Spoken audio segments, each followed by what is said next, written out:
salah satu trait narsistik adalah terlalu melekat dengan dirinya sendiri sih. Berlebihan dalam menilai dan menghargai diri sendiri sampai akhirnya jadi buruk, jadi harmful. Kita tidak sadar bahwa kemelekatan itu sudah merugikan orang lain. Itu yang sering banget aku dapat juga pertanyaan. Kenapa sih orang yang korban tuh yang justru ke terapi, bukan orang narsistiknya? Kita setuju bahwa sifat yang terlalu berlebihan, yang terlalu over, yang kita terlalu melekat pada sifat itu jadi nggak baik. Itu semua berlaku ya. Jadi misalnya orang yang bahkan terlalu sangat nggak narsis juga nggak bagus juga. Masalah utama dari seorang kecenderungan narsistik Betul. adalah mereka tidak tahu dan tidak mau untuk berubah. Hai semuanya, kenalin, nama aku Tari. Di sini ada Calvin, ada Cella. Kami adalah 3 hipnoterapis lulusan dari Adi W. Gunawan Institute. So basically sebagai hipnoterapis kami membahas topik yang akan kami bahas hari ini berdasarkan keilmuan kami sebagai hipnoterapis, sebagai terapi komplementer. Well, of course ini bukan diagnosis karena kami juga memang tidak boleh mendiagnosis ya. Betul. Tidak memiliki kewenangan itu. So ya strictly di lane kami aja sebagai hipnoterapis dan berbagai pengalaman-pengalaman yang kami temui di ruang praktik. Kami juga bukan psikolog atau psikiater, jadi sebenarnya hipnoterapi sendiri adalah terapi komplementer aja. Di ruang terapi kita juga tidak pernah memberikan diagnosa, kami hanya bekerja berdasarkan emosi. Oke, kalau gitu kita mulai aja ya ngobrol-ngobrolnya. Jadi kita lebih bakal ngobrol gitu sih sekarang ya. Jadi coba kita akan bahas topik NPD hari ini ya. Okay. Wah, topik yang rame banget nih belakangan ini ya nggak? Yeah. Kayak bahkan di ruang terapi pun sering banget denger kata NPD juga dari klien-klien kami juga kan. Betul. Nah coba mungkin aku mau tanya sih ke Kak Kavi sama Citari, kenapa sih topik NPD ini tuh kayak rame banget belakangan ini? Kira-kira kenapa ini sangat viral? Apa penyebabnya? Kalau dari saya sih mungkin melihat bahwa ini dengan maraknya sosial media dan berbagai perbincangan yang muncul di luar sana ya, I think akan ada sesuatu yang kita lihat bagaimana istilah-istilah itu semakin banyak dipergunakan, didengungkan dan lama-lama ya akan berubah maknanya, berubah penerimaannya. Awalnya yang sebenarnya cuma sebagai diagnosis gitu ya, lama-lama ya orang merasa itu jadi makna yang berbeda. Contohnya sebenarnya gini, ingat nggak mungkin sekitar 10 tahun lalu atau 20 tahun lalu ya, saya jadi berasa tua.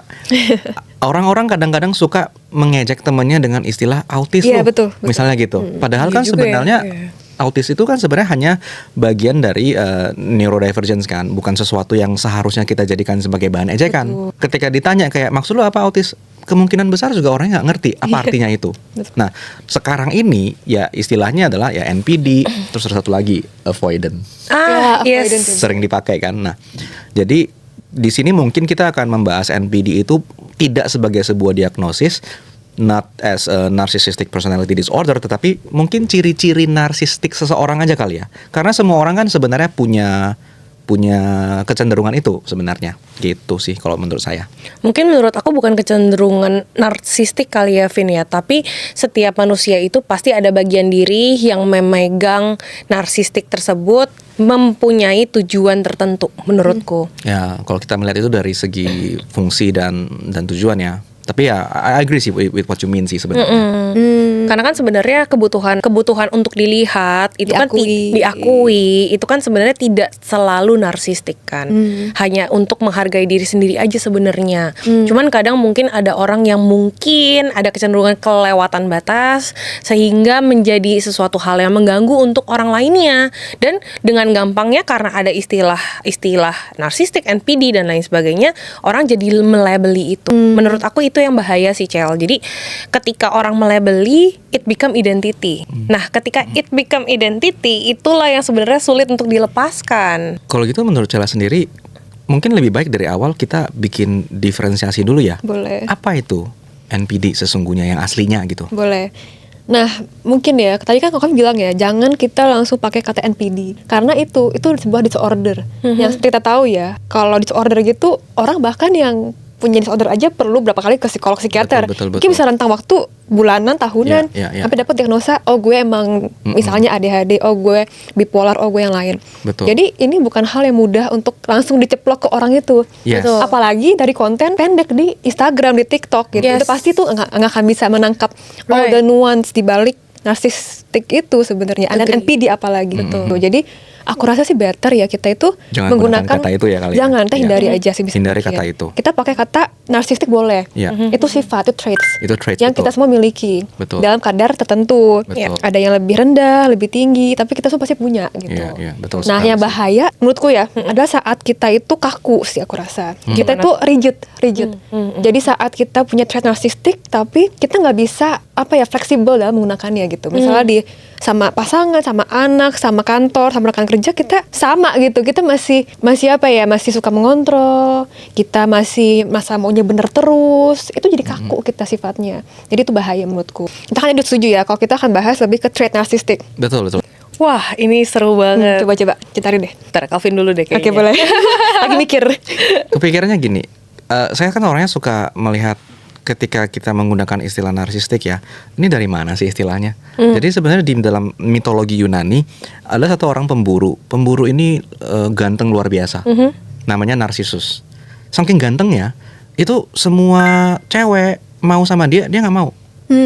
Saking gantengnya bahkan kayak dewa-dewi naksir dia, agak mau dia. Sebentar Vin, ini beneran ada ceritanya atau lu bikin? Ini beneran. Oh oke, sorry. Si Narcissus ini like the most beautiful person gitu kan. Nah, Oke.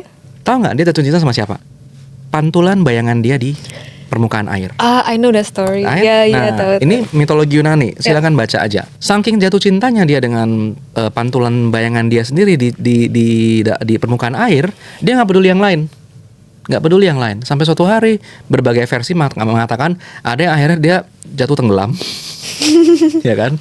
Ada juga yang bilang saking dia patah hati. Kenapa? Karena dia nggak bisa menjangkau permukaan air itu. Akhirnya dia menghajar diri sendiri, menyakiti diri sendiri dan somehow entah kenapa dia berubah menjadi bunga narsisus namanya. Tapi yang akhirnya kita bisa lihat dari cerita ini adalah satu adalah terlalu berlebihan dalam menilai dan menghargai diri sendiri sampai akhirnya jadi buruk, jadi harmful. I think itu dua key point yang sangat menarik sih. So mungkin traitnya itu ya. Kalau tidak sehat adalah ketika kita meninggikan diri kita di atas segalanya. Dan berlebihan. Berlebihan gitu. Berlebihan. Kalau mungkin bisa aku interpretasikan karena aku dan Calvin pernah ikut kelas Abhidhamma walaupun kami berdua bukan seorang Buddhis. Mungkin narsistik. Mungkin salah satu trait narsistik adalah terlalu melekat dengan dirinya sendiri sih. Melekat itu maksudnya gini, apapun yang ada dalam diri kita ya, entah idealisme kita, value-value hidup kita, apa yang kita anggap benar, apa yang kita anggap salah, fisik mungkin. Nah, ketika kita terlalu melekat dengan hal itu dan kita tidak sadar bahwa kemelekatan itu sudah merugikan orang lain dan kita tidak mau menyadari hal itu, pilihan dua nih, tahu tapi nggak mau menyadari atau nggak tahu. Itu pun juga menjadi suatu kekurangan. Lucunya, pola narsistik ini ketika di ruang terapi itu bukan cuma tentang orang tua atau pola asuh atau guru atau pasangan, tapi ternyata banyak juga faktor yang lebih eksternal. Contoh kayak misalnya teman-teman, orang kantor mungkin. Betul. Ada di semua orang lah, nggak peduli dia itu siapa sebenarnya. Jadi maksudmu di dalam ruang terapi kamu sering ketemu korbannya dong? Kalau dipikir. Betul. Oh. Betul. Jadi itu yang sering banget aku dapat juga pertanyaan. Kenapa sih orang yang korban tuh yang justru ke terapi? Bukan orang narsistiknya. Cuma kita bahas ya. Nanti kita akan lebih lanjut lagi dibahas tentang itu. Nah, jadi sekarang kalau misalnya dari kesimpulan ya, dari pembicaraan kita setuju bahwa sifat yang terlalu berlebihan, yang terlalu over, yang kita terlalu melekat pada sifat itu, itu jadi nggak baik. Itu semua berlaku ya. Jadi misalnya orang yang bahkan terlalu sangat nggak narsis juga nggak bagus juga sebenarnya. Of course. Orang yang sangat rendah diri gitu loh. Masa aku tuh nggak spesial, aku nggak berharga, nggak layak juga nggak bagus. Iya. Gitu. Jadi semua sifat itu yang berlebihan itu nggak baik. Betul. Termasuk sifat narsistik. Jadi kalau misalnya kita bisa punya sifat yang seimbang, balance, kita bisa menggunakan itu di sekitar kita dengan seimbang gitu ya. Itu baru sehat kita sebenarnya secara manusia, secara psikologis, mental lebih sehat. Setuju. Betul. Mungkin lebih mudah dipahaminya adalah kalau misalnya kita ekstrim kanan, ekstrim kiri, itu tidak sehat. Better kita ada di tengah-tengah. Itu kayak kita bisa melihat bagaimana efek dari hal-hal dan effortnya lah untuk menjaga keseimbangan tadi. Kayak menurut kalian mana sih sebenarnya sisi narsistik yang sehat, mana yang tidak contohnya? Karena kita kayak belum kasih coba contoh definisi itu kali ya. Oke, that's a good point sih. Jadi coba ya, narsisme yang sehat sama yang gak sehat seperti apa? Aku rasa Sebenarnya aku suka sih sama teorinya Carl Jung untuk ngebahas ini. Yang tentang psyche manusia, yang ada ego, ada persona, ada shadow. betul. Nah, jadi teorinya dia itu cara garis besar ya itu menjelaskan kita semua itu memiliki semua jenis trait yang ada di manusia. Exactly. Everything di seluruh spektrum itu ada. Kita baik, kita jahat, kita tadi ya, kita narsis, kita berempati. Ada insecure juga. It's a spectrum ya. Kita secure, insecure. Semua tuh spektrum. Kita semua punya semua sisi itu. Cuman mana yang kita Latih. sadari dulu. Sadari dan latih gitu. Jadi orang yang terlalu spektrumnya terlalu di ujung, dia tuh nggak menyadari bahwa dia juga punya loh satu spektrum yang lain juga gitu. Misal orang yang terlalu mengalah gitu, orang yang people pleaser, ya dia kan mengalah gitu kan, kayak ya udah berarti kebutuhan dia lebih baik dibanding aku gitu, aku mengalah aja. Iya. Berarti apa? Dia tuh menekan sisi dia yang mau untuk penting gitu. Aku Betul. penting juga loh. Ditekan tuh sama dia. Jadi shadownya dia. Nah, artinya apa? Dia butuh untuk menyadari bahwa dia juga punya loh kebutuhan untuk dimengerti, didengarkan, untuk menjadi penting. Iya, Gitu. iya, Itu betul sama sekali. juga buat orang narsistik. Dia menekan sisi empatinya. Sisi dia untuk relate sama orang, untuk mencintai, untuk menerima kasih sayang. Itu dipendam. Iya. Itu jadi sebuah shadow. Jadi semakin dia tekan ke shadow, semakin dia nggak terima sisi itu, ya semakin dia ke arah spektrum yang narsis itu. Melanjuti dari Cella, sebenarnya ketika orang narsistik dengan kecenderungan narsistik itu memendam sisi empatinya, kalau kita lihat dari sisi terapis, kita kan terbiasa untuk melihat kenapa sih atau faktor apa sih yang mendorong ini orang untuk menekan sisi empatinya. Dan itu kan pasti ada faktor kepentingan. Ya. Ketika faktor kepentingan itu kita sudah tahu apa, kita sebagai orang yang lebih waras itu jadi jauh lebih bisa berempati dan jauh lebih bisa aware nih. Ya. Dan kita tahu, quote unquote kita tahu obatnya itu apa. Kayak gitu. Ya. Contoh, orang-orang dengan kecenderungan narsistik, mungkin masa kecilnya itu tidak didengarkan. Iya. Atau mungkin tidak dilihat.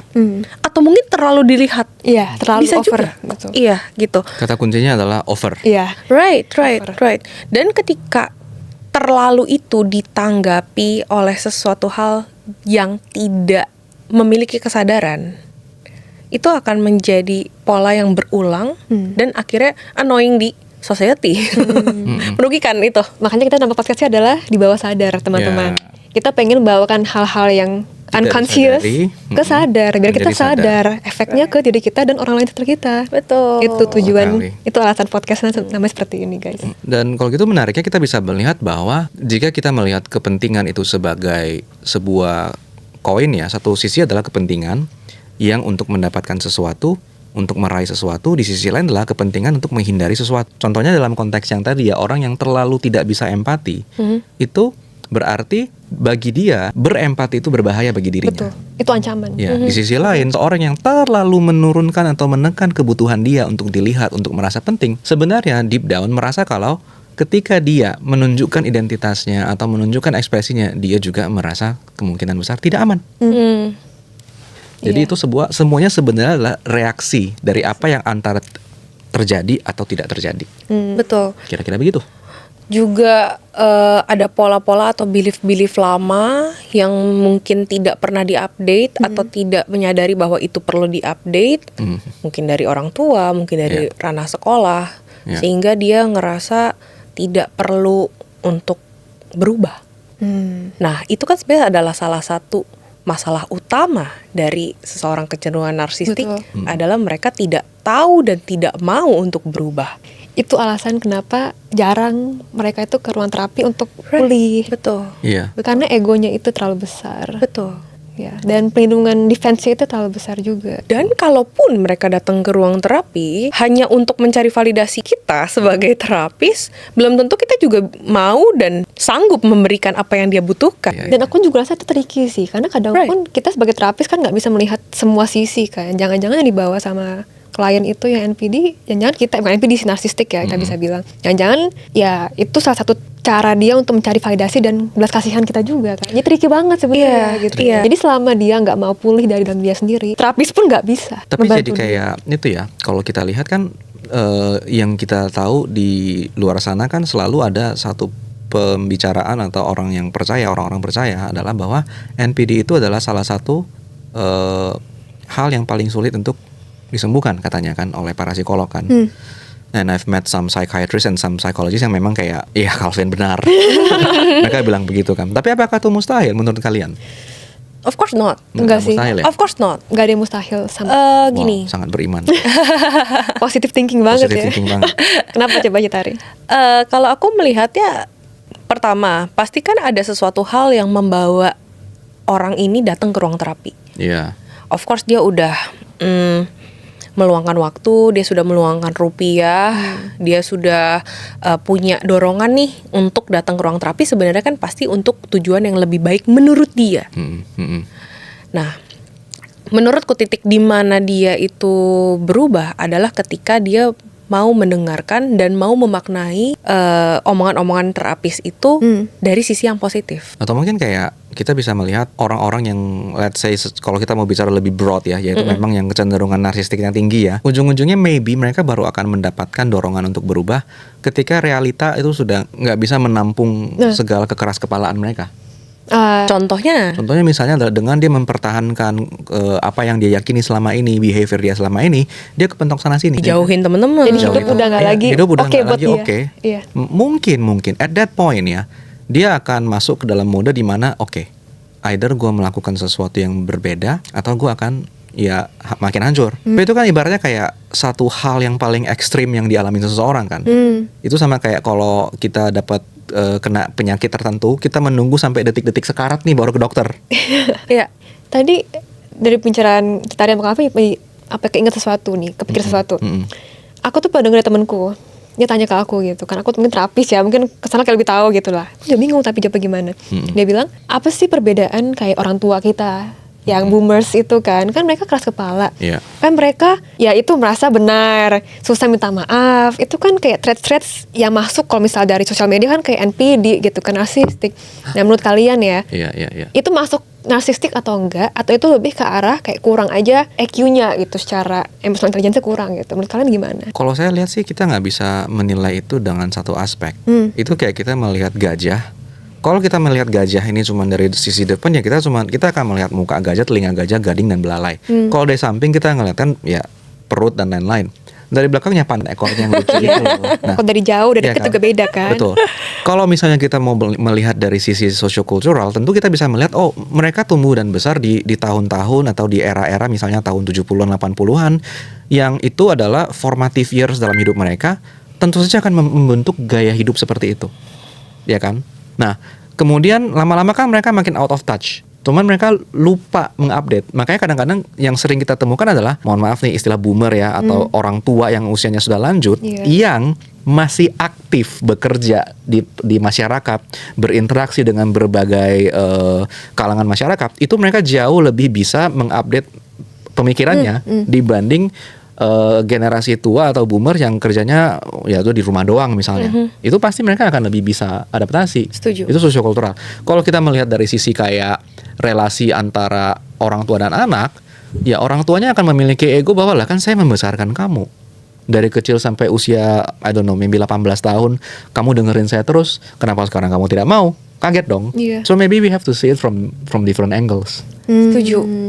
Jujur aku punya satu cerita yang sangat relate dengan ini sih, Cel. Jadi ini juga salah satu alasan kenapa aku mau jadi hipnoterapis beberapa tahun lalu gitu.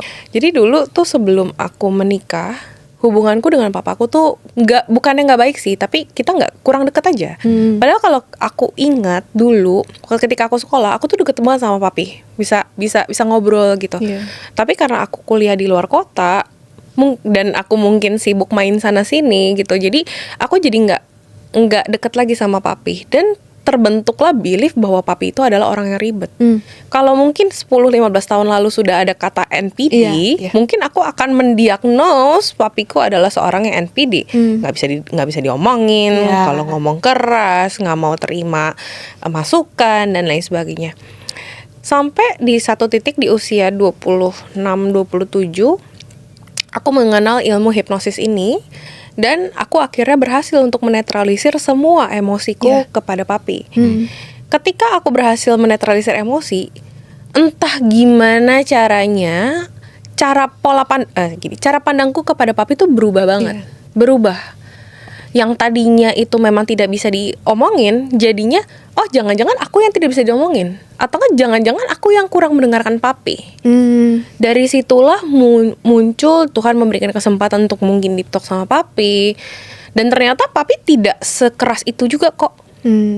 Gitu, yang tadinya aku pikir papi tuh wah kaku banget, akhirnya malah kita bisa pergi meditasi berdua, and that's very very romantic menurut aku, hubungan hubungan anak dan orang tua gitu loh. Jadi menurutku tidak bisa dipukul rata ketika boomers ini mendidik anaknya dengan keras, tidak bisa dipukul rata bahwa mereka itu semuanya NPD ya. Of course no, tidak.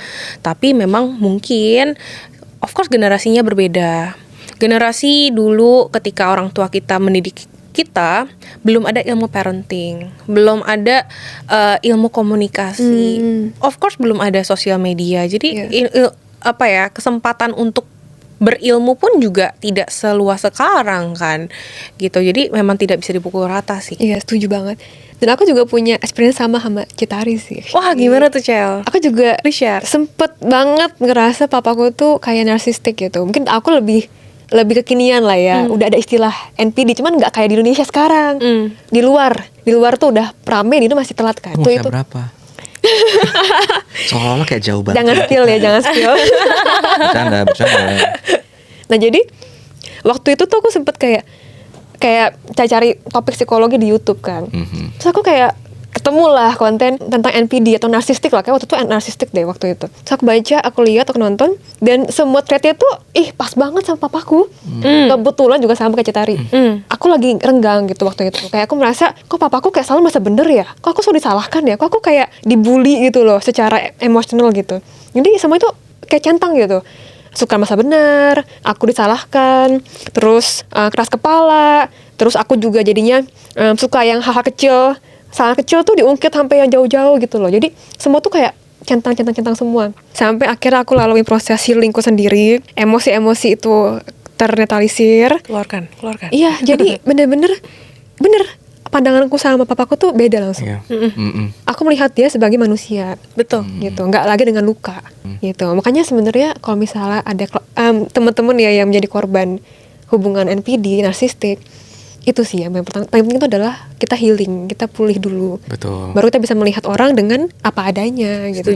Setuju. Itu penting banget sih aku rasa. Baik. Baru kita bisa berempati, kita bisa relate, kita bisa ya lebih lembut lah. Dan ketika kita sudah menetralisir emosi kita, of course pola komunikasi kita kan akan berubah. Awalnya kita mungkin kayak apaan sih Jutek, gitu ya. Kita defensif, ketus, kita jutek, ketus tuh kan jadi kayak itu ya, saling jadi berputar looping. aja. Iya, benar. gitu. Ketika kita memutus rantai itu, pola komunikasi kita berubah. Mungkin orang tua kita juga bertanya-tanya di dalam hati gitu. Of course mereka nggak akan ungkapin, gengsi lah. Iya. Tapi pasti mereka bertanya-tanya dan oke, kalau anakku sudah tidak ketus, masa aku jawabnya ketus? Jadinya polanya tuh jadi lebih positif gitu. Oh, dan aku rasa itu sih poin penting perbedaan antara orang narsistik yang lumayan tinggi ya rate-nya sama orang yang secara emosi kurang pinter aja. Itu kayaknya deh. Saat kita berubah ke mereka juga berubah gitu.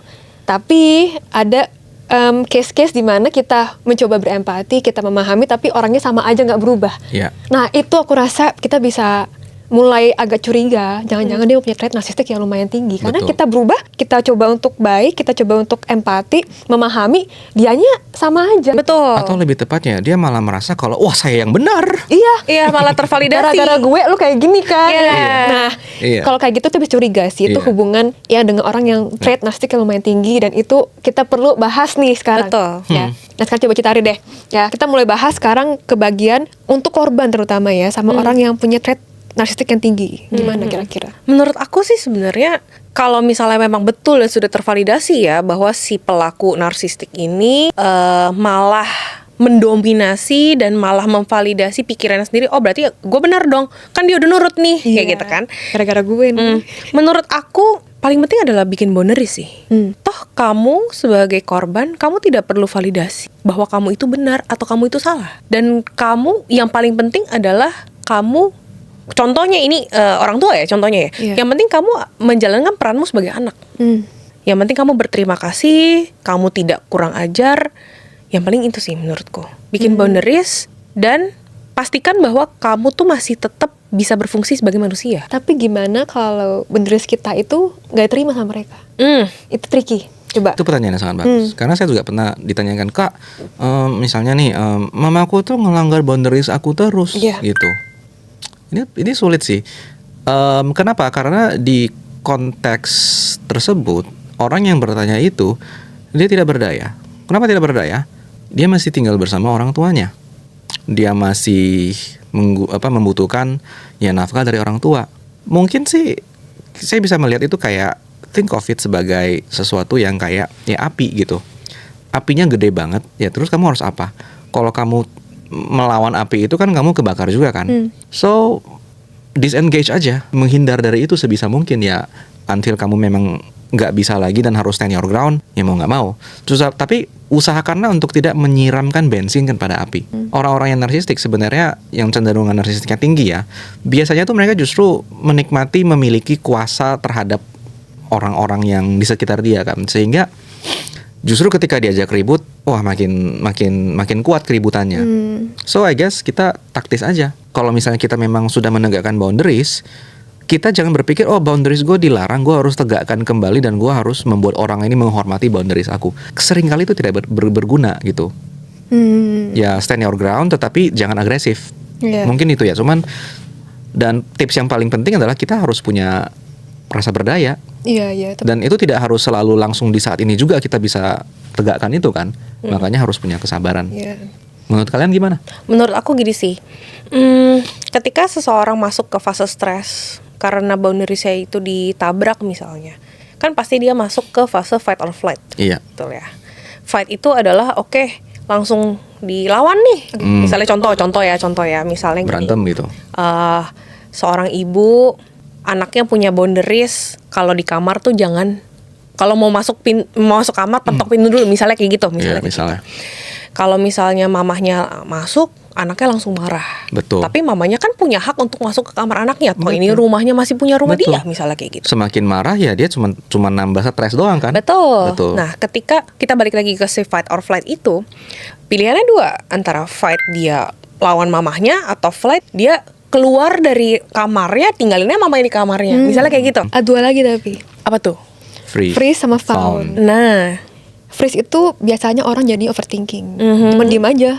Diem mikir, cemas, khawatir, tapi diem, dia nggak bisa bereaksi apa-apa. Kalau found, people pleaser. Jadi kayak ya udahlah, gitu. Mencoba untuk bikin orangnya tuh jadi ya baik-baik aja lah gitu. Itu juga dua respon yang sering juga dialami orang sih. Kalau menurutku yang paling penting sebelum respon tersebut ada, kamu harus tahu bahwa emosi apa yang mendasari kamu membuat boundary seperti itu.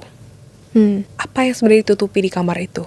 Apa yang sebenarnya terjadi di dalam pikiranmu sehingga kamu membuat boundary seperti itu? Kenapa kamu takut sama mamamu sendiri? Bisa jadi sebenarnya yang dihindari bukan mamanya, tapi pikiran mamanya. Yaitu misalnya contoh, kamarnya berantakan, mamanya marah-marah terus. Kayak gitu. Jadi sebenarnya apa tuh? Dia habis beli picture book K-pop terlalu mahal. Takut ya kan, takut ketahuan. Nah, iya kayak gitu.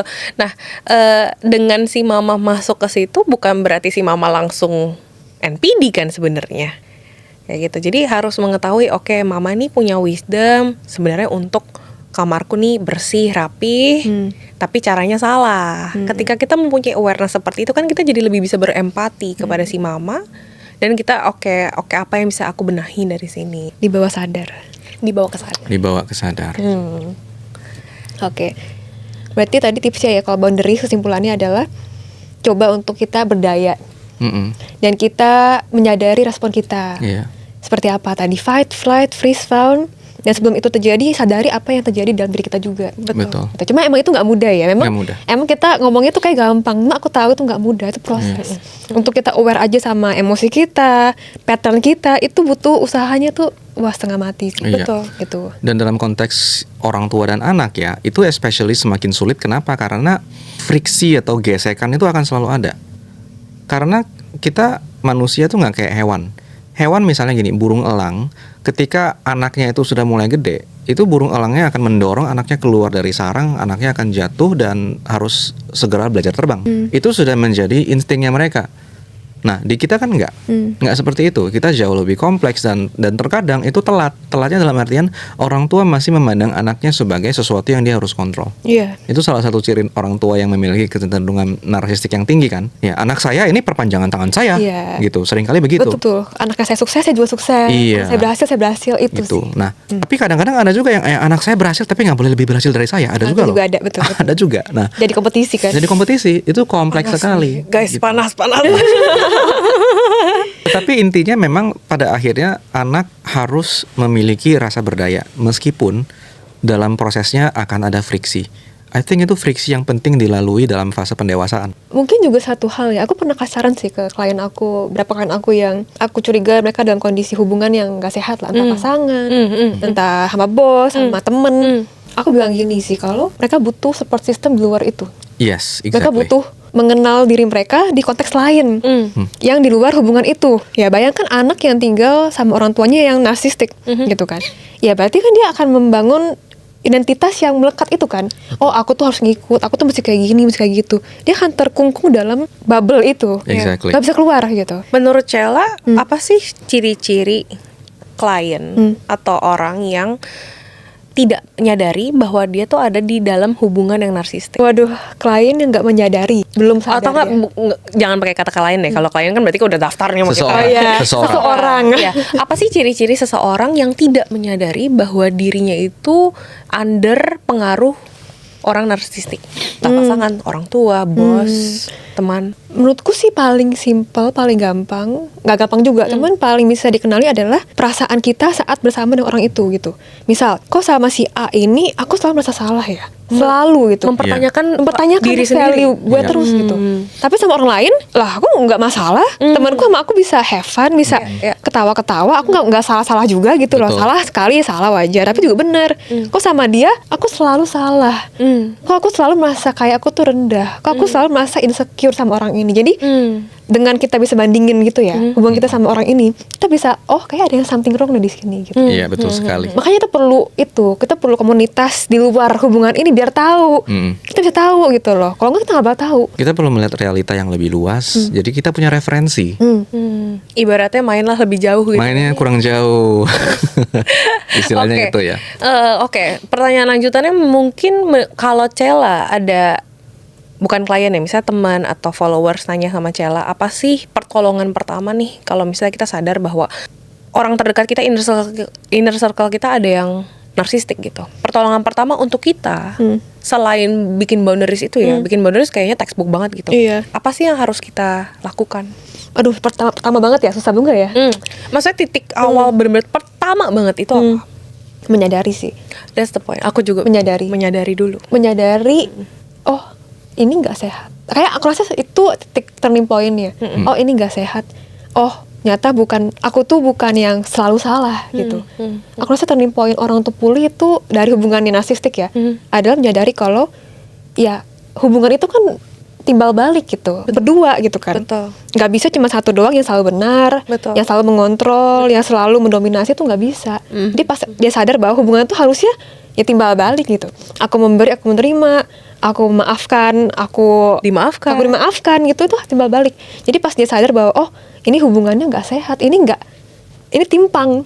Nah itu titik dimana perubahan bisa terjadi.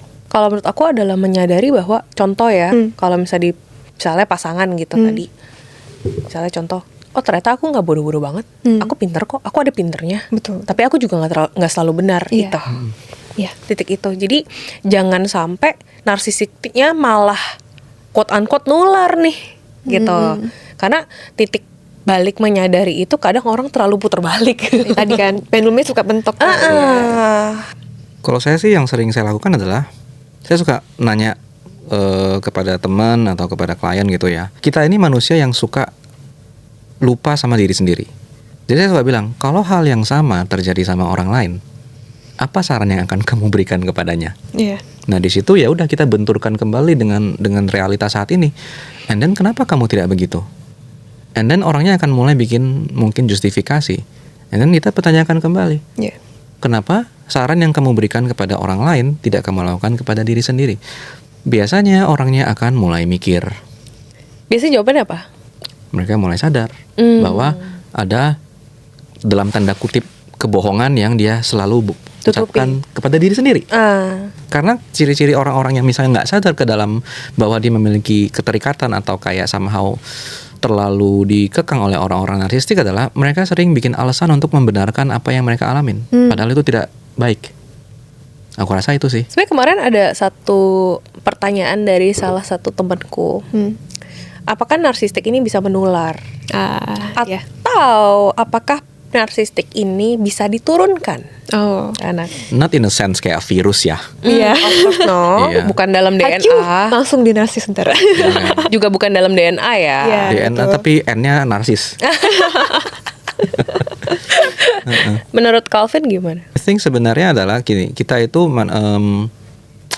dalam interaksi sosial, kita itu akan pasti ibaratnya kayak menangkap sinyal ataupun menangkap behavior dari orang lain. Contoh paling gampang gini deh.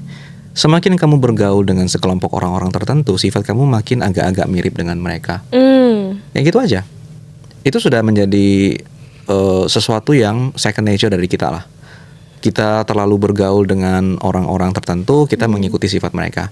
Kita dibesarkan oleh orang tua seperti apa, sedikit banyak, kita pasti akan mengutip pola pikirnya mereka. Belajar pola pikir mereka. Ya, pola pikir mereka, pola perilaku mereka. Nah, jadi kalau yang dimaksudkan adalah diturunkan atau ditularkan dalam konteks itu, of course bisa, tentu saja sangat bisa gitu. Bahkan kadang-kadang bisa either spektrum yang misalnya nih orang tua narsis melahirkan ya anak yang narsistik juga, atau yang sangat kayak istilahnya pleaser. keset lah. Iya. Karena saya pernah ketemu orang kayak gitu. Orang tuanya seperti ini, orang tuanya punya 2 anak, yang satu keset, yang satu super duper narsistik. Iya. Gitu. Aku sering juga nemu pola itu sih. Iya. Seperti itu. Gitu.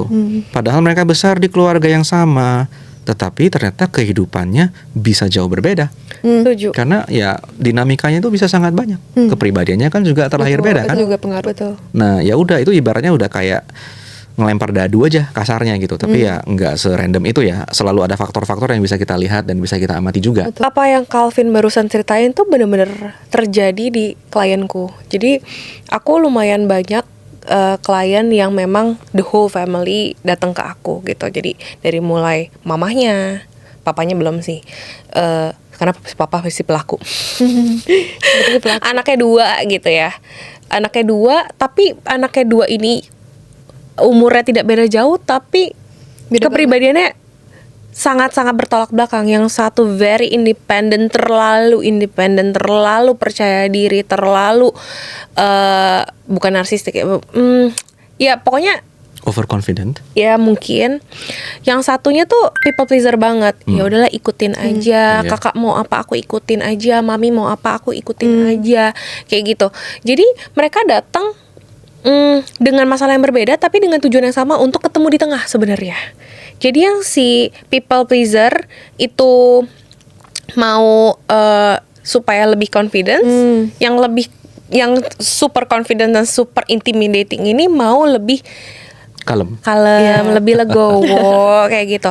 Dan lucunya ketiga orang ini datang ke aku dengan belief yang sama bahwa mereka seperti ini karena papahnya. Itu beda semua. Padahal beda semua. Iya, What do iya. you think about this belief? Wah, aku rasa itu juga kasus yang sering aku temui juga sih. Bagaimana tapi klienku ya, dari yang sudah pernah aku tangani, aku bantu tangani, mostly itu yang datang ke aku tuh ya people pleaser-nya sih banyak, bukan yang dominannya. Ya. Ya mungkin karena itu ya, orang yang mungkin sebagai yang suka mengalah itu ya merasa kayak apa emang aku yang salah. Jadi mungkin orang seperti itu yang lebih sering lah untuk minta bantuan karena ya itu merasa kayak apa emang ada something yang wrong di aku gitu Betul. kan. Jadi emang seringnya kalau di aku tuh terimanya klien-klien yang merasa dianya yang salah, dianya yang kayak entah kurang pede, entah kurang berani, entah apa ya dianya yang perlu diperbaiki gitu. Ya. Jadi kalau misalnya ada orang yang dominan, orang yang tadi ya overconfident tuh pengen ke terapi sih itu keren sih menurut gue. Karena bagus banget sih kayak gitu. Karena dia sudah dihajar dengan realita. Dia kementok ya. Seperti yang saya bilang. I think di hal ini juga berkaitan dengan belief dari orang tuanya sendiri. Karena jadi saya jadi teringat dengan satu case juga yang saya tanganin, 2 bersaudara, tapi yang datang baru saudara yang paling besar. Nah, ini sangat berkaitan kalau di Indonesia dan di negara-negara yang cukup tradisional ya, adalah gender Misalnya apa? Orang tua yang narsistik ini sangat mengagungkan anak laki-laki. Oh. Karena sangat diagungkan anak laki-lakinya, maka si anak laki-laki ini selalu diutamakan. Anak perempuannya yang sebenarnya punya potensi yang sangat tinggi selalu dinomor duakan. So ya sudah, yang satu sayangnya yang paling punya potensi ini yaitu si anak perempuan, ya dalam tanda kutip keset, people pleaser. Anak laki-laki ini korban juga loh, menjadi sangat narsistik, tetapi dia juga tidak pernah diberikan kesempatan oleh orang tuanya untuk menghadapi tantangan. Cuman dibilang kamu yang terbaik. Wah, pola ini pasti banyak banget sih. Itu juga si anak laki-laki yang narsistik ini juga korban. Kasihan sekali. Gitu sih. So ya penularannya begitu. Inokulasinya terjadi ketika masih kecil biasanya kan. Jadi sebenarnya konotasi dari korban narsistik ini sebenarnya bisa simptomnya kemana-mana ya. Kemana-mana. Nggak kayak jika A maka B gitu. Enggak seperti banyak itu. banget. Enggak, kita kayak menemukan, pasti kita sebagai terapis kita nemu bahwa manusia itu kompleks banget sih. Super duper kompleks. Kasusnya itu bervariasi banget dan gak ada yang sama. Tergantung penerimaannya juga. Iya. Ini lucu sih. Kayak at some point maybe kita memiliki intuisi dan kita bisa quote unquote menebak ya. Jadi kayak sederhana iya, tapi kompleks juga at the same time. You know what I mean, right? Betul. Gitu Iya, kan. betul. Jadi biasanya kalau misalnya di ruang terapi, kalau misalnya memang si korban atau si klien ini merasa kondisi yang dia alami sekarang ini disebabkan oleh orang tuanya, yang pasti kita lakukan adalah kita netralisir kepercayaan itu dulu. Padahal Kenapa? sebenarnya kepercayaannya nggak 100% salah. Betul, Ya bisa kan? jadi, bisa iya, bisa Iya. tidak gitu. Tapi menurut aku sebagai orang dewas, kita harus keluar dari mental Victim. korban itu. Iya. Betul, Victim betul. Jadi kayak iya benar, tapi lalu setelah itu apa? Betul. Ya kan? Betul. Kita move on dari sana. Iya. Ya. Yes, memang papahmu seperti itu. Kita tidak bisa mengubah realita bahwa papahmu melakukan ini, melakukan itu. Tapi kalau misalnya kamu terus menyalahkan keadaan, terus apa? Then Betul. what? Kamu sudah lebih dari 13 tahun kan? Kamu bukan anak remaja lagi. Iya. Mari kita keluar dari pikiran itu. Mari kita make decision sekarang maunya apa. Iya. Terus saya jadi ingat pas yang terakhir. Saya sempat bilang juga kan ada di video yang sama teman yang lain kayak ya bagus sih, dulu kan kamu menyalahkan diri sendiri, sekarang kamu nyalahin orang tua. Iya. Itu kemajuan. Kemajuan. Ya kan? Tapi ya Setelah itu adalah jangan sampai di situ doang. Lanjut lagi gitu. Gitu. Tuh. Aku juga rasa ini penting sih, bahwa proses pulih itu bisa beda-beda tiap orang. Yes, exactly. Gitu. Kadang ada orang yang butuh tadi nyalahin orang lain dulu. Sampai sana dulu, oke. Ya, sebelumnya kan nyalahin diri sendiri kan. Aku tolol, aku bodoh. Dia perlu move on dulu ke nyalahin orang lain dulu, nggak apa-apa. Dia kayak oh my god, ternyata saya tidak bodoh. Iya, nggak apa-apa, bagus gitu. Setelah itu baru kita proses ke rasa untuk kita terima, memaafkan. Itu setelah itu. Jadi orang suka salah paham bahwa kita harus langsung lompat ke memaafkan. Betul. Nggak harus gitu. Betul. Orang tuh punya beda fase gitu loh. Iya. Tergantung dia lagi di kondisi seperti apa. Iya. Ada orang yang tadi kan butuhnya marah dulu, butuhnya kecewa dulu. Ya nggak apa-apa, itu Udah bagus puas juga. marahnya? Udah puas. Ya. Oh, sama satu lagi sih, Cel. Barusan kamu sebut ada kata memaafkan. Aku pernah dapat pertanyaan bahwa sebenarnya orang NPD atau orang narsistik itu sebenarnya layak gak sih untuk dimaafin gitu. Ini baru aja tadi sama klien aku yang sebelumnya Ih, ya. seru. Aku jelaskan ini. Ceritanya sih secara general aja ya. Dia ada dendam lah ke orang lain gitu. So aku bilang ke dia, apakah itu berarti emang perilakunya yang orangnya itu ya, itu emang yang buruk lah gitu. Aku juga akui itu buruk gitu. Jadi memaafkan itu bukan berarti dia layak dimaafkan. Jadi bukan berarti kalau aku maafin Kok Calvin itu berarti dia layak dimaafin. Saya layak. Misalnya, ya. Tapi karena ini menunjukkan aku tuh punya karakter dan value seperti apa. Aku adalah orang yang bisa memaafkan.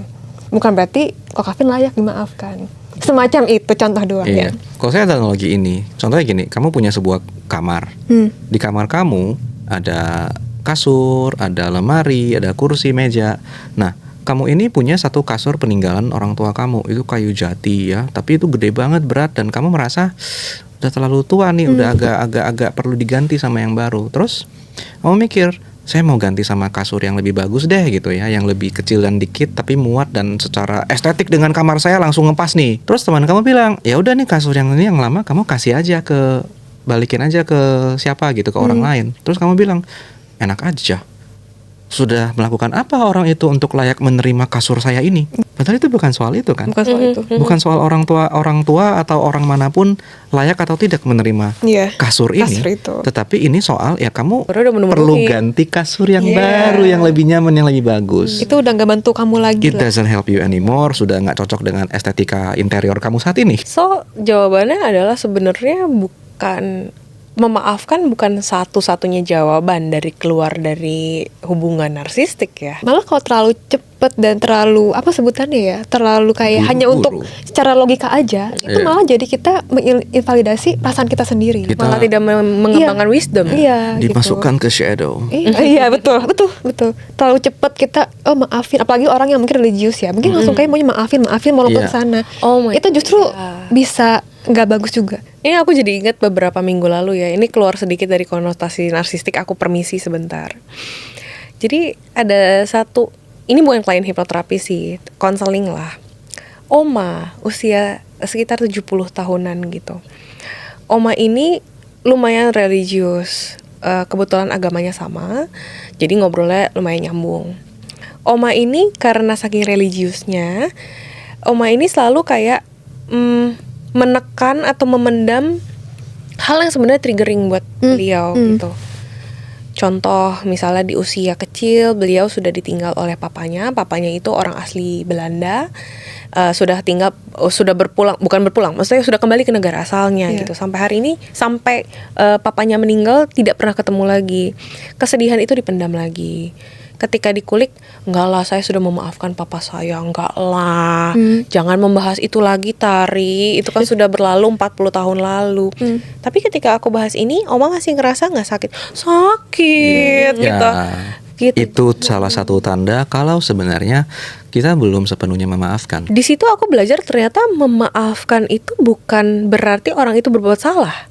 Tapi bisa jadi sebenarnya memaafkan keadaan yang di luar kontrol kita pun juga bisa. Betul Setuju sekali. banget. It's not Setuju about something yang banget. personal atau individual ya. Betul. Ketika kita memutuskan untuk memaafkan, satu, kita sebenarnya tidak butuh objek atau orang itu meminta maaf sama kita. Atau enggak sebenarnya bisa saja kita melihat dari sisi kacamata yang lebih besar, pakai awareness tentunya. Dan kita aku berdamai dengan kenyataan ini. Aku menerima bahwa papaku berpulang ke negara asalnya dan tidak bisa bertemu lagi sampai aku setua ini. Dan akhirnya aku memutuskan untuk move on dan memaafkan. Iya. Dan ketika aku berhasil korek itu Cella, dan si Omah nangis dan memaafkan kondisi itu, ternyata tiba-tiba sakitnya hilang. Iya. Jadi oh my god, Nah, that's the purest thing dari memaafkan menurutku. Iya. Don't hate the player, hate the game. Nah, maksudnya adalah kadang-kadang kita berpikir yang dimaafkan atau sakit itu kepada orang. Sakit kepada orang itu gampang, targetnya jelas. Sakit sama keadaan gimana? untuk kompleks tuh mungkin kita bisa bahas di next Iya. episode lah tentang menerima, memaafkan. Iya. Ya. Aku kutip kata guruku sedikit. Mudah-mudahan kutipannya benar ya. Mohon maaf ya Pak Guru kalau misalnya salah ya. Jadi Pak Guru tuh pernah ngomong gini, bedakan namanya pain dengan suffering. Pain itu misalnya contoh, orang cubit Calvin sakit, itu pain. Tapi kalau Calvin memutuskan untuk marah terus, Tarik. sakit, itu baru masuk ke suffering. Iya. Iya. Jadi kita tidak bisa mengontrol pain. Yang bisa kita kontrol adalah kita keluar dari pain itu dan tidak mau masuk ke suffering. Iya. Ya, aku jadi pengen ngomong sesuatu juga nih penting tentang itu ya. Minta maaf. Untuk kita menunggu minta maaf. Karena sering banget kan kita kayak dengar cerita dari orang yang aku bakal oke kalau dia minta maaf ke aku kalau dia berubah. Nah, ini mungkin akan relate ke orang yang narsistik tadi kan. Betul. Kita saat ada punya orang tua, pasangan, bos yang sifat seperti itu, apakah kita nunggu minta maaf dari mereka itu akan memungkinkan? Mungkin ya, bukan berarti itu nggak ada. Iya. Cuman kecil banget ya opportunity untuk dia maafin, untuk dia minta maaf ke kita. Untuk berubah, apalagi gitu ya. Kita aja ngubah, kita aja susah, apalagi orang lain gitu kan. Jadi kalau aku merasa ya, dibanding kita nunggu atau kita cerita ke orang itu kayak aku sakit banget gara-gara kamu loh dan lain-lain. Ya lebih penting kita pulih dulu sih dalam diri kita sendiri. Setuju. Yang itu nggak perlu orang itu terlibat sebenarnya. Betul. Karena mungkin kita bisa ngebahas juga kayak sisi praktikal dari bagaimana kita menghadapi orang-orang dengan kecenderungan narsistik yang tinggi kan, entah di itu keluarga, lingkungan kerja, pertemanan. Apa sih kira-kira hal yang paling bisa kalian berikan saran untuk hal itu? Menurutku poin utama fondasi dari healing, pulih itu adalah merasa bertanggung jawab atas diri kita sendiri.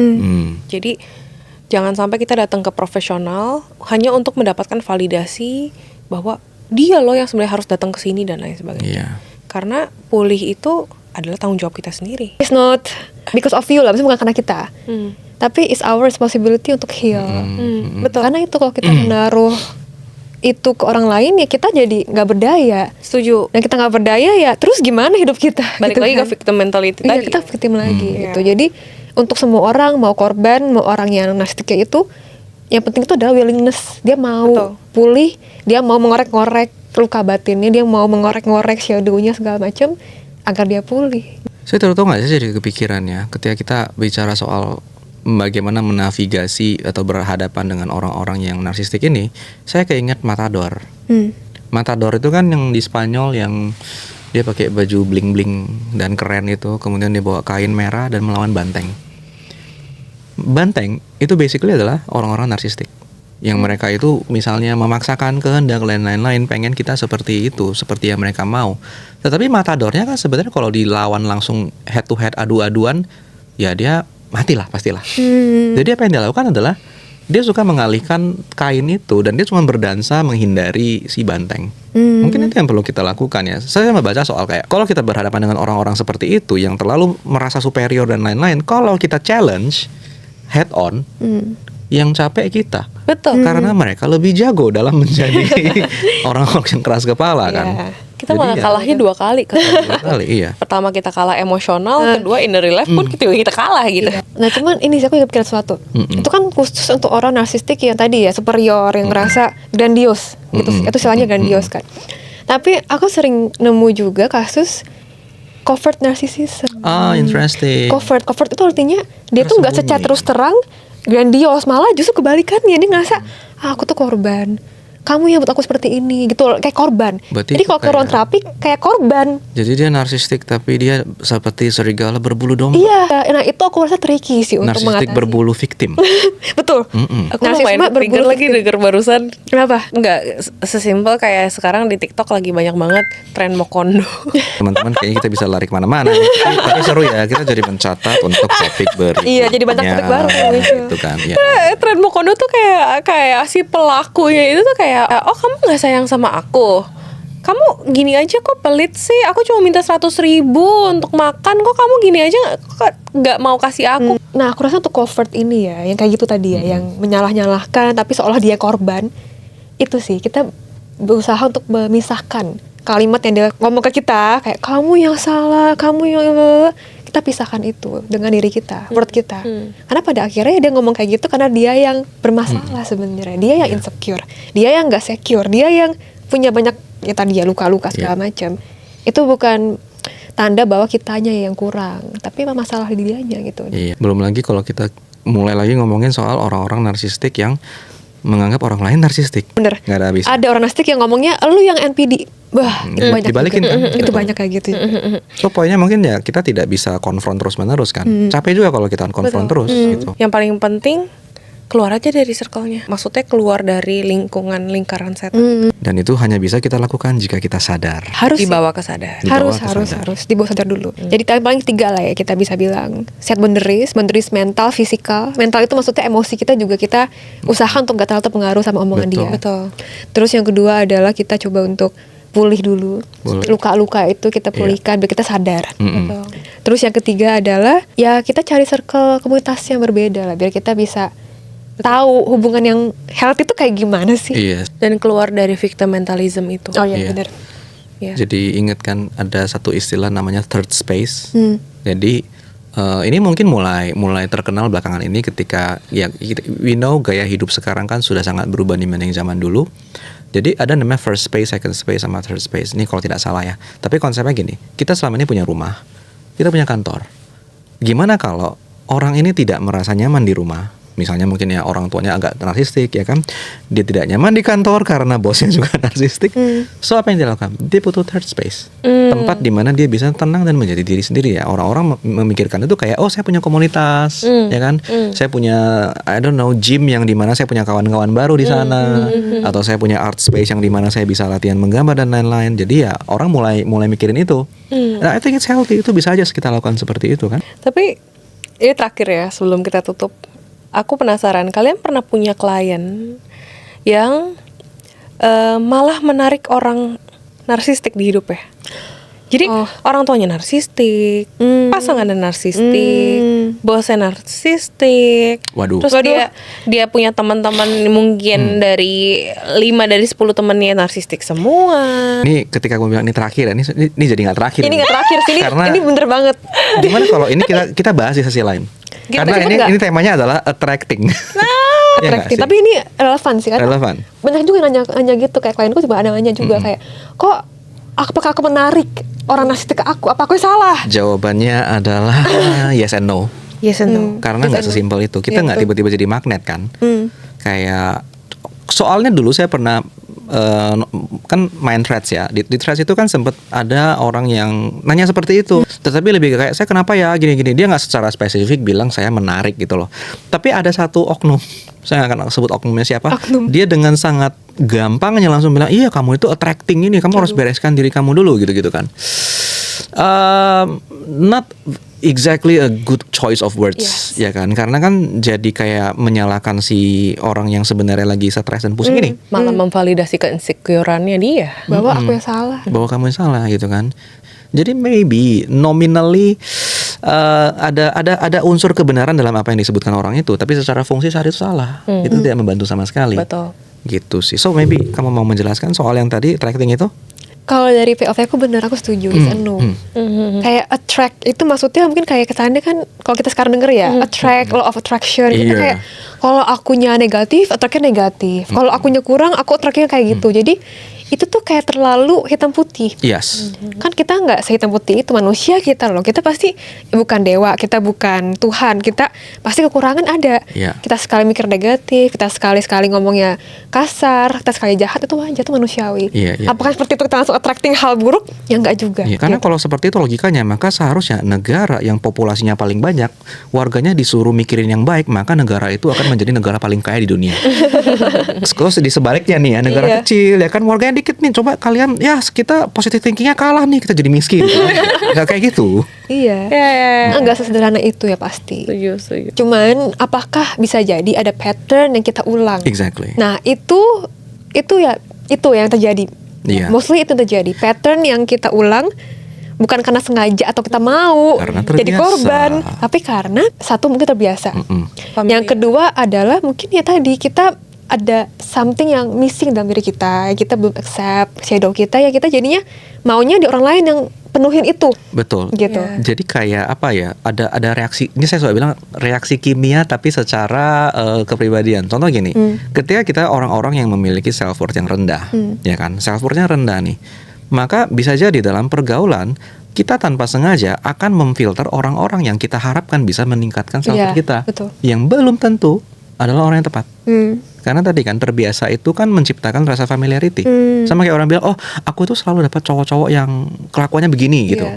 Gimana kalau kamu memang secara tidak sengaja memang attracted secara ketertarikan ya, bukan attracted kayak magnet tadi ya, tapi kamu tertariknya sama tipe-tipe yang begini. Gitu loh. Bukan karena kamu punya ketertarikan secara mental terhadap orang-orang jahat, tetapi karena certain qualities dari orang-orang tersebut kamu rasa membuat kamu nyaman. Dan ini juga berlaku ke orang yang narsistik. Mungkin di hubungan ya, bukan kayak orang tua anak ya. Yang kayak kenapa orang narsistik itu mungkin punya target tertentu yang bawah sadar lah gitu, kayak mungkin dia akan lebih menarik orang yang tertarik sama orang yang ya udah mengalah, mau disuruh apa iya aja gitu. Ya kenapa? Karena kalau misalnya ketemu sama orang yang nyolot juga ya berantem kan, nggak mungkin gitu kan. Dia egonya. Nggak dapet. Jadi gue sama dia kayak dibalikin, ya nggak mau lah gue gitu kan. Jadi ya akan lebih mencari orang yang ya udah lebih mungkin mengayomi, lebih empatik. Jadinya udah gue bisa manfaatin nih orang lah semacam itu. Kalau menurut aku sebenarnya yang perlu dipertanyakan ketika pola tersebut sudah sudah terjadi di berbagai aspek kehidupan. Contoh orang tuanya dia labeli NPD. Pasangannya dia labeli NPD, teman-temannya dia labeli NPD, bosnya dia labeli NPD. Sebenarnya harus dipertanyakan adalah dirinya sendiri. Ya, kalau itu iya. Siapa tahu Kalau itu sih aku curiga juga sih. siapa tahu trauma yang disebabkan oleh kejadian yang paling awal itu memberikan dia lensa tertentu di dalam kacamatanya dia, sehingga yang dia lihat adalah jelek-jelek dari orang di sekitar dia aja. Iya itu lucu sih, itu kayak kalau kamu cuman gini, ibaratnya gini, kalau benda yang kamu miliki seumur hidup kamu cuman martil, palu, maka semua hal di dunia akan terlihat seperti paku. Gitu kan istilahnya. Betul. Iya, Betul. Jadi bisa jadi sebenarnya yang dipikir korban ternyata bukan, hanya cara pandangnya aja yang perlu kita tambahkan lensa yang lebih netral. Kayak kalau misalnya orang tua kamu rasa toksik, bos kamu rasa toksik, adik Semua orang kamu, kakak toksik. kamu semua orang toksik. Jangan-jangan Kamu yakin kamu gak toksik juga? Tapi kan kita nggak mungkin ngomong gitu di ruang terapi. Kita semua pasti punya sifat toksik, guys. Betul. Itu sih yang penting. Betul. Aku, kok Kafir, Citari, kita semua punya sifat toksik. Spektrum. Spektrum. Betul. Oke, itu spektrum. Iya. Jadi semakin kita aware, kita mau berubah, kita mau pulih, kita mau jalan hubungan yang bagus sama orang lain, ya itu udah tandanya bagus. Dan yang penting dibawa ke Sadar. So hari ini sekian dari episode kita hari ini. Ngobrolnya udah terlalu panjang, udah tidak perlu guideline atau outline karena Yes. ternyata obrolannya seru banget. Cair aja. Jadi sedikit spoiler, spill the tea. Sebenarnya obrolan seperti ini itu kita lakukan setiap hari, guys. Jadi dorongan kenapa kita lakukan ini on cam itu karena kita setiap kali selesai terapi kita ngobrol sedalam ini. Dan menurut kami bertiga, obrolan seperti ini tuh lumayan berfaedah apabila bisa didengarkan oleh khayal. Jadi please kalau misalnya ada yang mau nanya sesuatu, kita very happy to jawab. Iya. Kita bisa address, terutama mungkin kalau ada pertanyaan-pertanyaan tambahan, Iya, boleh. bisa jadi inspirasi untuk yang berikutnya. Betul. Kita akan lakukan ini secara konsisten. Jadi tenang aja kalau misalnya mau ada yang tanya, please komen di bawah atau DM ke IG kita masing-masing.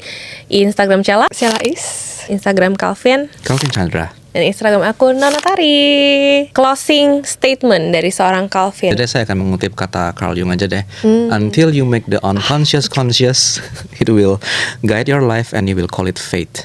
It will control your life atau decide whatever lah. Intinya adalah sampai kamu membawa yang tidak kamu sadari menjadi sadar, hal itu akan terus-menerus mengendalikan hidup kamu dan kamu akan mengatakan bahwa itu takdir. Oke, kalau mungkin kalau dari closing statement aku adalah, menurutku orang narsistik tuh juga terluka. Setuju. So kita sebagai orang yang lebih normal, kita merasa kita lebih sehat secara fisik dan mental, pakailah empati kita supaya narsistik tersebut tidak menjadi luka bagi kita juga. Nah, jadi mungkin closing dari aku ya. Aku setuju sih, mungkin menggabungkan dari Cita dan Ko Calvin. Aku rasa kunci utama untuk kita bisa survive adalah compassion, cinta. Gitu, cinta ke diri kita sendiri ya pertama. Dan cinta ke orang lain juga gitu. Ya, orang narsistik itu akan butuh waktu sih untuk sampai ke tahap kita mengasihi mereka. Cuman aku rasa yang bisa memulihkan semua orang dari luka mereka adalah ya kasih sayang, cinta tanpa syarat itu sih. Setuju. Alirkan cinta kasih Nah. tanpa syarat. Oke. Thank you so much. Terima kasih. Bye. Thank you.